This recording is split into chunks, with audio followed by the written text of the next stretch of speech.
Today we're at our second maintenance appointment after starting locks. I'm going to bring you through the process. Where are we? We're like 5 months? 4.5? 93 days. Oh, I was way off, dude. 3 months. So we're at 3 months right now. Yeah, that's in August 19th. In August. So what has been going on since then? Has there been any problems? Ooh, I can see that they're all just doing their own thing and getting really squishy right in here.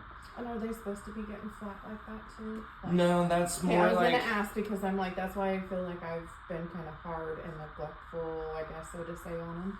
I can see that. I can see that some of, like, neglectful, I mean, I don't know. I mean, they're separated, so there isn't that, like but there is them just... There is. You can tell that they're just building on their own. And that's not bad necessarily, you know what I mean? Right. But that does leave it up to do what it wants to. So you're going to end up more freeform looking like these. More freeform looking like this, where you come out. And then they start to get really squishy. If this will do that. So they start to get really squishy. And that's the lock building on its own for the last month. You can see where we kind of left you here. And that's where it's been going for the last 3 months and 2 months, whatever, since we did maintenance the first time. And so, though it's really well separated, though it can be a little bit more worked on, that would be just you coming up and kind of playing with them up here, right? And more so after your shampoos. And so coming in and doing this twist and taking all of the hair that is between the locks, and you make sure to get all the correct hair there, because you might as well. You're in the mirror, you do the right thing, and then it's got the right hair where it goes, and you can see where it all wants to be. You can just go like this and look at your own parts really easily in the mirror, and you get that hair there, and you're playing with this stuff and squishing it up a little more, and you get that hair spiraled around it the way that it wants to go, and that'll keep everything separate. But when you're squishing that base all the time, it starts to want to grab onto some of that hair on the outside. So we can spiral this around anyways. Where we get to it, we spiral around. You do that to all of them, and you've got a good, effective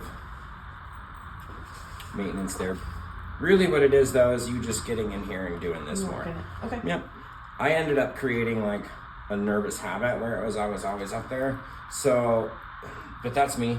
Okay. I'm an addict, and I end up like taking everything to the next level. No, I guess no matter what. So, anyway, so that it became a little weird habit for me. But for you, I mean, you can be like just when you're sitting there at watching a movie or something, go through your whole head and twist them all like this. So you'll see me do that today when I come through. I'll probably grab a comb and comb some of them up, because you can kind of see. Like this one where it's growing too close to the head right here, where I can take a comb and comb that up off the scalp a little bit, and that'll give you some more play in here. They're probably not hurting you yet, but some of them are getting there, especially these guys under here.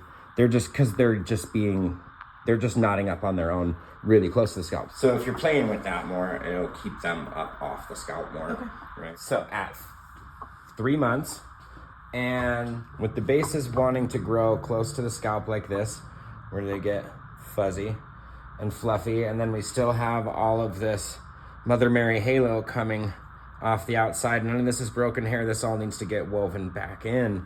It's one of the last times that we'll weave any of this stuff back in. But some of the things that we were talking about for her to be doing at home, we can work this one lock with just fingers and a comb, getting everything where it's supposed to be, combing those up off of the scalp, getting the knots to move up off the scalp, and then taking them and working them with our fingers, just doing the finger rolling at the bases. And it's just, if going through on a normal basis and doing it often, you wouldn't have to utilize a comb to get the knots up off the scalp. It would just keep the knots up off the scalp.